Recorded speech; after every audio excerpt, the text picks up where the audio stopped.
Hi, I'm Eli Clayman, and I'll be talking about BioShock Infinite and how it relates to some of the theories we've been talking to in class.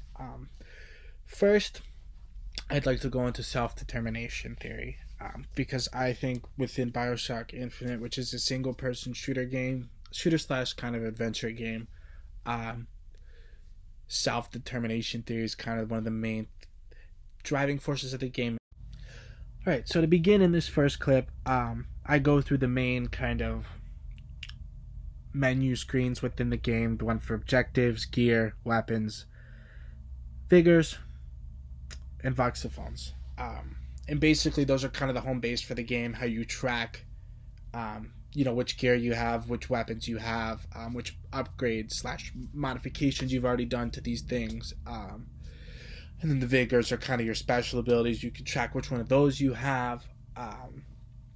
And then finally, the voxophones, which are kind of the game's story building element of things you can collect. The voxophones are basically a recording of a certain figure slash character in the game that you can collect to kind of world build more and kind of gain more of they're an optional thing to collect. You can kind of gain to get a better sense of the world and the different characters and different elements of the story that you wouldn't get otherwise just from the main game. So I think all of these elements together add to the autonomy and competence kind of parts of self-determination theory, where the game kind of, as you level up and get more gear, get more weapons, that kind of thing, at least in my experience, allowed me to feel more competent in the game, and you get better and it becomes easier to kill lower level enemies, so you kind of get that sense of competence. And then from the autonomous perspective, you get to kind of pick and choose what weapons you want, what gear you want, and how and where to find them, and what loadouts you want to use. In this next clip, it's more me highlighting the autonomous aspects within the game. It is me exploring around an area of the game and kind of looking for various items, which can be found either on bodies, in chests, that kind of thing, or just around. Those items vary from health-related items like fruits or health packs, ammo for the various weapons in the game, or salt, which is how you get more. It's kind of the energy method for the vigors, like the special abilities I talked about earlier. And within the game, there's a lot of autonomy there. Like, personally, I'm someone who, when I get into a new area in the game, I am exploring everything. I am finding all of the loot I can, all the ammo, and all the voxophones, which again are all also scattered around the area, to be picked up and played to gain that story aspect. But again, that's another thing that some players, it's a choice between players. Some players won't do that. Me personally, I would. And also in this clip, I go to a vendor. There are various vending machines within the game. There's one that's highlighted in this clip that is more of a general vending machine that you can get general health items. A lot of the items you can pick up on the ground, ammo, that thing, because money is another thing that you can, while you're exploring, you can pick up to use there. Additionally, there are other vending machines.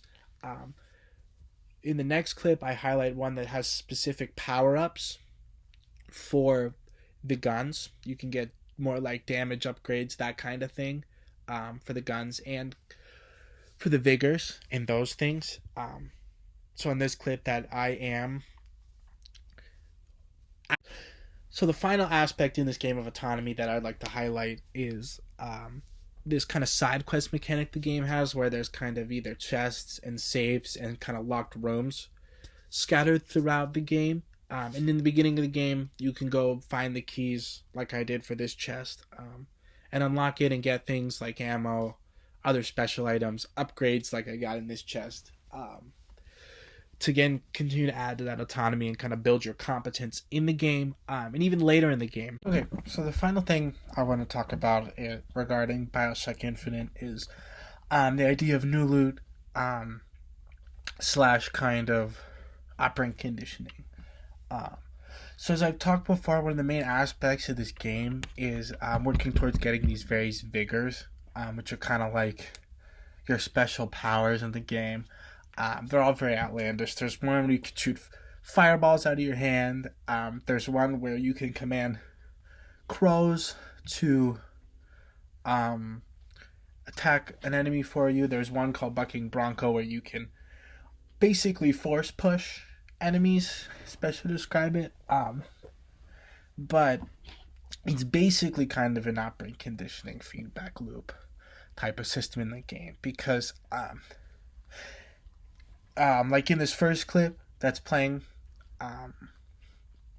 within the game, before you are able to actually acquire these power-ups, the game teases you with them, whether that's in some of the posters or infographics, those kind of things that are scattered throughout the game, or in a voxophone where a character talks about that specific power-up that you want, or in the case of the power-up I'm highlighting here, the Raven one. To acquire that power-up, you first have to fight an enemy who already has it, so you kind of get introduced to it and teased with it. Like in this first encounter that I've recorded, you kind of get teased with that power-up, and it kind of, give you some positive reinforcement, like if you and like gets the dopamine firing, like that you see it and now you want to have that power up, so you have to keep playing the game until it gives it to you. And it does it for all the power ups. It teases them, some longer than others, and the game almost kind of taunts you, where it's like you gotta keep playing, and if you keep playing you'll get this loot. One final aspect of this kind of operant conditioning that the game does is that before you're allowed to use the power up, it makes you watch kind of an instructional video to again kind of just hype it up that much more and kind of get you into the vibe of the game, to really want to use that power up and continue to get the other ones, so you can continue to watch the videos that they have, kind of demonstrating them in the theme of the game. And then just to conclude, these were just some of the aspects of BioShock Infinite that stuck out to me in relationship to our class, and kind of the things we were doing. So, thank you for watching.